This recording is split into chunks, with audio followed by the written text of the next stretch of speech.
The first reading is a poem by Rodolfo Corky Gonzalez. He was an activist in the 60s and 70s, and the beginning of the poem is in Spanish, but the rest is in English. So I just didn't want to confuse you.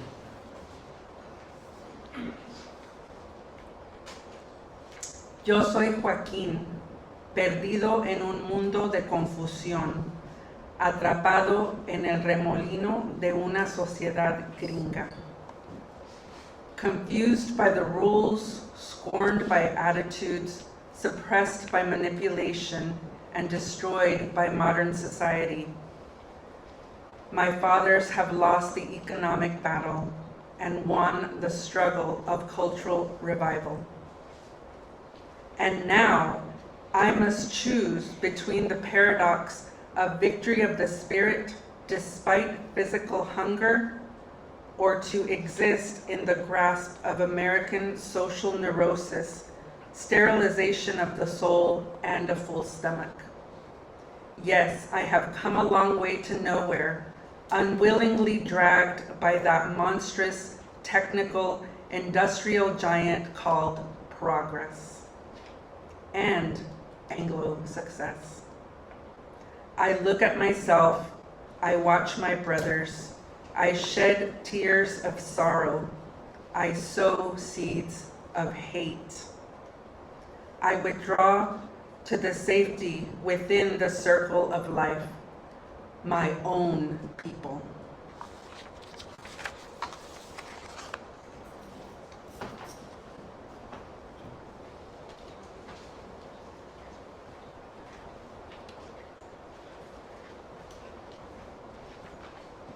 Hello, everyone. I'm Yaitlin, member here, and I will be writing the first reflection. When I think about the dignity of work, I think about the flea market where I worked years ago.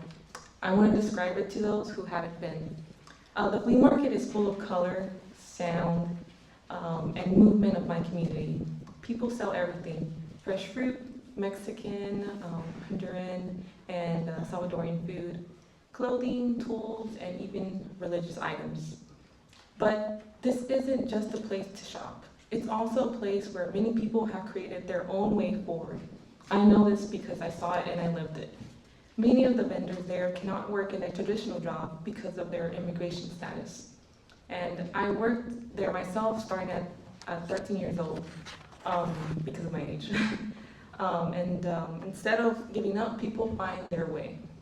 They create their own jobs, their own businesses. They wake up early, set up their tables and tents, greet their customers with a smile, and work in the heat and in the rain. In that market, you can see the creativity, resilience, and the work ethic that is often invisible to the larger world. And yet it is what keeps our communities alive. And because I was part of that world, I also carry that same work ethic with me. The labor movement is not only about unions and factories. It is also about these places where people use their hands, their voices, and their ingenuity to sustain themselves and their families, often without recognition or protection. That's the very reason why we have this holiday.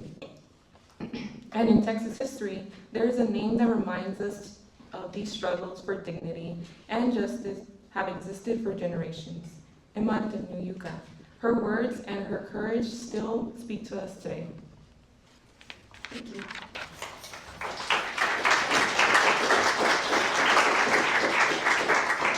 Please refer to your order of service and rise in body or spirit as we sing together.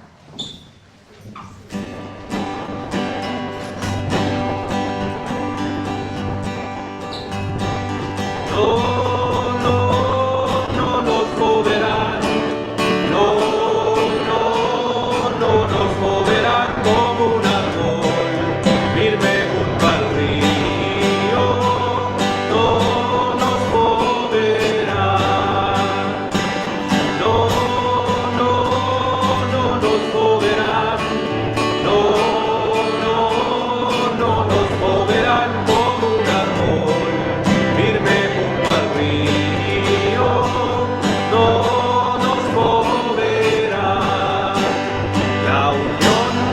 nosotros, no nos moverán.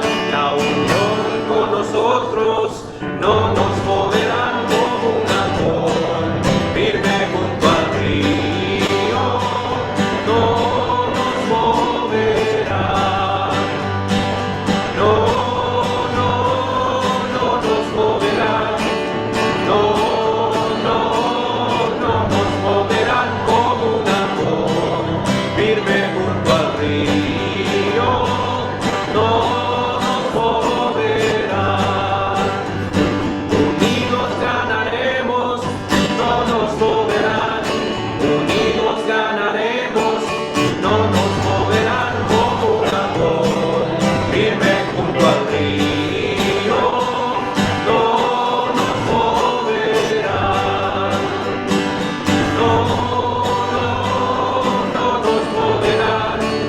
No, no, no nos moverán como un árbol firme junto al río. No nos moverán. Unidos en la lucha, no nos moverán. Unidos en la lucha, no nos moverán como un árbol firme junto al río. No nos moverán como un árbol firme junto al río. No nos moverán.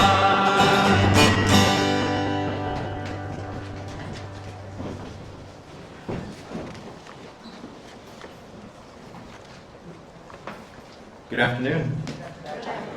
My name is Carlos Rodriguez, and I'm here to give a reflection on what Labor Day means to me. Since first, I'm very honored and privileged to have gotten the education I've received here in the city of Houston. And thanks to it, I've been able to serve in different areas of work. I've served after school care, I've served in mental health, I've served survivors of domestic violence, I've served in public education, I've served as a social service agent. A lot of my work has been in social service. And reflecting on it today, I'm not only honored but lucky enough to have been able to serve in this way. Very privileged, I would say too. I don't have to worry in the forefront about legality, so I can focus in more on my education, and that's a privilege, as well as other things, male privilege too. And with this, I guess I hold in mind the knowledge that the places I've served have been very beneficial for the people that I've been able to help. An agency that I really is close to home and close to my heart, the Houston Area Women's Center. I served there for about a year and 10 months. I was able to help in tremendous ways that are not just typical.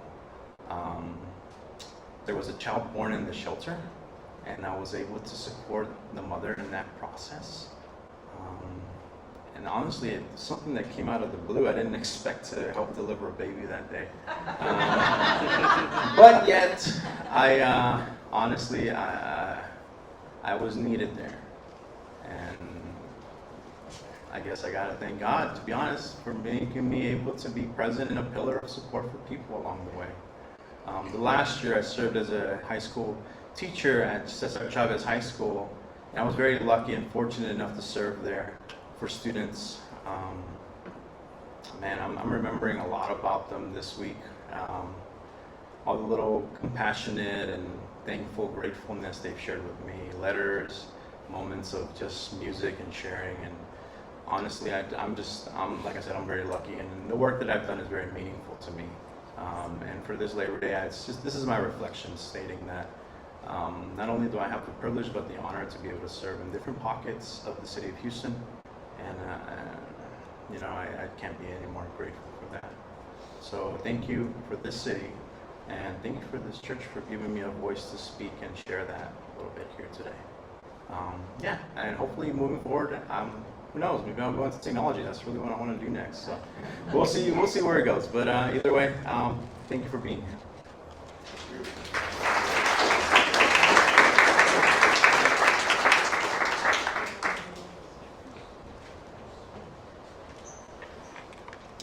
The second reading is from an oral history interview with Emma Tenayuka, conducted by Jerry Pollo on February 21st in 1987. I had become very interested in the labor movement, the salvation of all those who were hungry, and there were many. There were laundry workers who tried to organize. There were cement workers. There were petitions. Whatever I could help and whatever I could do. There was quite a mass basis here at that time. And some of those workers who were at that time, and some of those workers who were in the strike and went with it. Some of them went down to organize the onion workers. They desegregated a theater. They asked for classes at school, classes at night to learn English, and so forth. The cigar strikers were among the first. They were women. It's the women who have led. And I just have a feeling, a very strong feeling, that if ever this world is civilized, that it would be more the work of the women. Here in San Antonio, the powers that be had fought labor. So when you went out to meet those powers, then you had to have guts.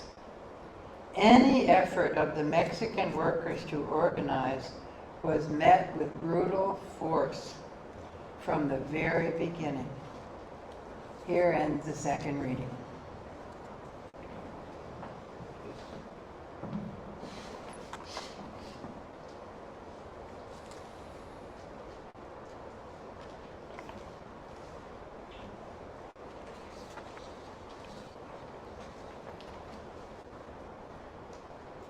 Our state government is opposed to the labor movement. The governor is on record for opposing water breaks for construction workers during the heat of the summer.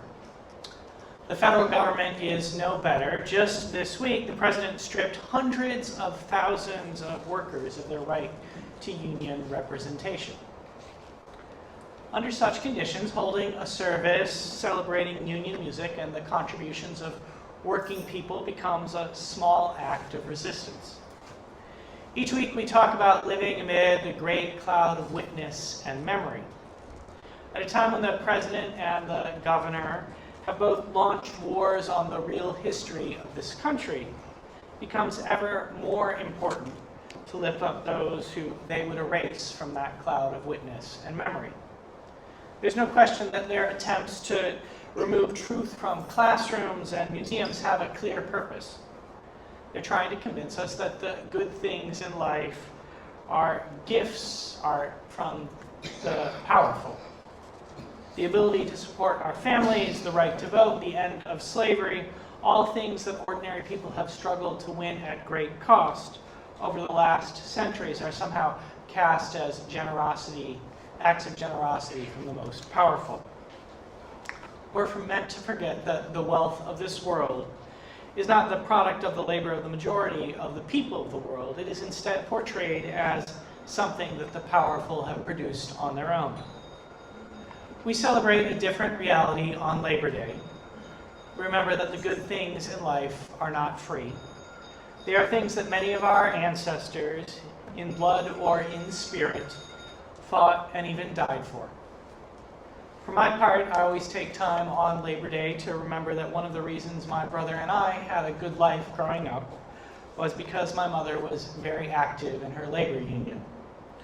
For a lot of people, the only reason why they have good health care or make a decent wage is because they belong to a union or are part of a union family.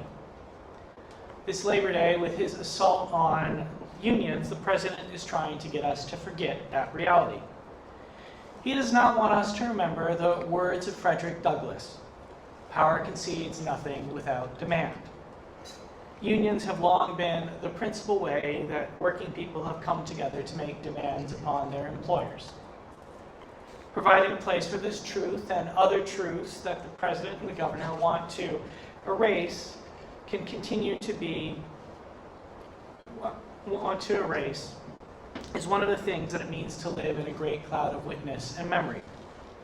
We preserve the stories of how people actually won their rights.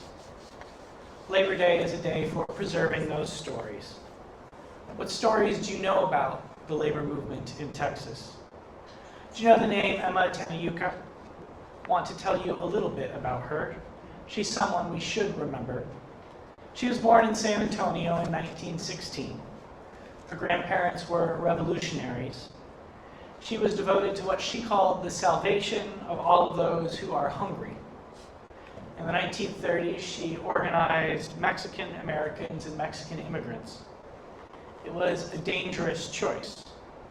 Made the people who ran the city of San Antonio and owned the factories there pretty angry. But she tried anyway. In Texas history, she is remembered for organizing the first pecan shellers union. The year was 1938. Pecan shellers in San Antonio had been trying to organize for years. The conditions they worked under were terrible. They could labor day and night and still not get enough money to support their families. Conditions were awful, and diseases like tuberculosis were rampant throughout the factories. A group of pecan shellers went to Emma and asked her to help them build their union.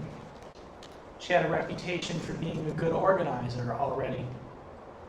She soon improved it by giving powerful speeches, by saying things like she was for the salvation of those who are hungry, and that salvation would come from unions and not from the factory owners. Such words upset those in power. She was arrested and jailed. But then the pecan workers went on strike. And after 38 days, they won better working conditions and wages. A lot of people point to that strike as an important moment for building political power for Latinos and people of Mexican descent here in San Antonio and in Texas. Emma's life after the strike was not easy. She was blacklisted. She could not find work in San Antonio. She moved to Houston for a while. Eventually, she moved to California and became a teacher. For a long time, she was forgotten. But she never stopped believing in the salvation of the hungry. And at the end of her life, her contributions started to be recognized. Right now, the president is trying to erase people like Emma Tenayuka from history under the guise that they are part of critical race theory or that celebrating them makes white people feel uncomfortable.